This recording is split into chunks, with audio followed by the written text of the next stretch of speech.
భవిష్యత్తులో gold mines ఎక్కువైతే బంగారం ధర పడిపోతుందా? లాజిక్గా చూస్తే సప్లై పెరిగితే ధర తగ్గాలి. కానీ బంగారం విషయంలో అది అంత సింపుల్ కాదు. ఎందుకంటే కొత్త గోల్డ్ మైన్స్ కనుగొనడం చాలా చాలా కష్టం.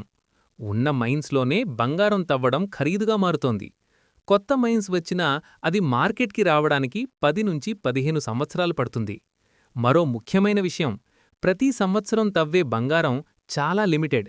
కానీ డిమాండ్ మాత్రం జనాభా పెరుగుతుండడంతో, ఇన్వెస్ట్మెంట్స్తో, సెంట్రల్ బ్యాంక్స్ కొనుగోళ్లతో ఎప్పటికప్పుడు పెరుగుతూనే ఉంది. ఇంకా ఒక నిజం, ప్రపంచంలో ఇప్పటివరకు తవ్విన బంగారం ఎక్కువ భాగం ఇప్పటికే స్టోరయ్యుంది.